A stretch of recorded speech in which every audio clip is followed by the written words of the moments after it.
Hi, this is Brett from Custom FX.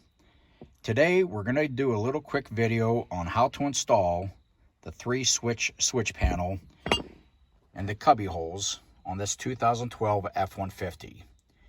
This install will apply to all 12th generation, that's 2009 to 2014 F-150 trucks.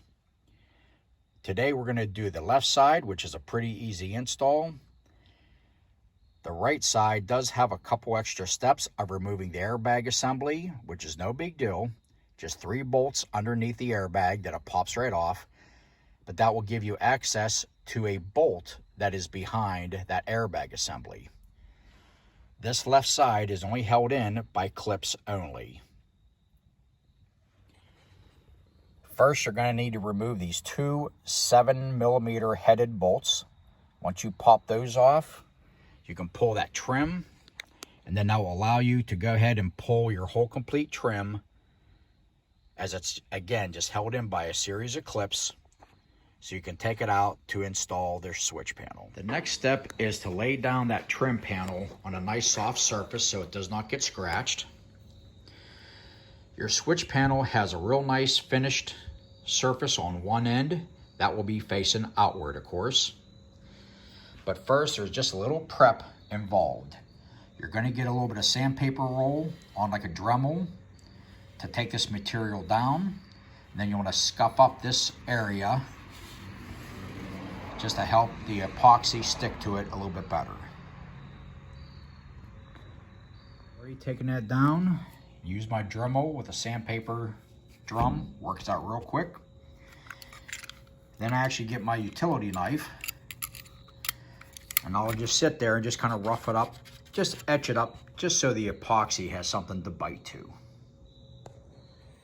The next step that I do is put some tape over the holes so none of the epoxy would ever run into it. You want to just try to get to the edge anyways, but it's just some safe little extra assurance. You want to center the switch panel. Grab some clamps. They're real cheap at Harbor Freight if you don't have them already. And then this will allow you to now put your epoxy in it.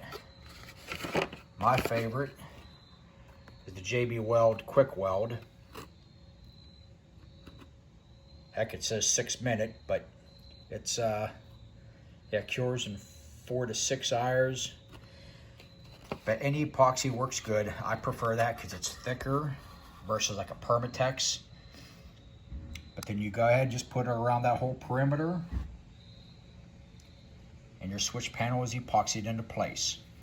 Once it is epoxied into place and cured, then you can install your switches and do your wiring at that point. Okay, got the epoxy in there. So I like about that JB Weld quick set. 6 minutes, it's already setting up already.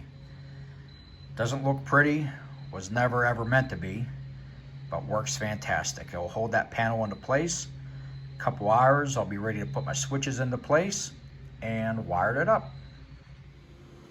So the end result is all epoxied up. I'll take the tape off and load in my switches. Got the switches installed, just like the overhead switch panel. These are also lower independent. Dual USB. This is a Blue Sea Systems.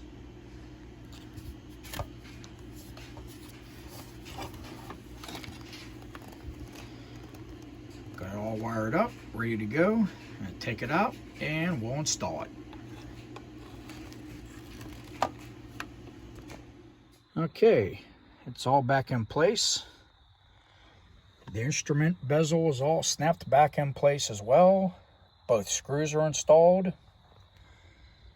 Last thing I need to do is run my power cable out to the engine compartment and wire up my wiring to my relays, and it will all be done and complete. If you have any questions, please feel free to email me directly at lethalweapon09 yahoo.com. Thanks.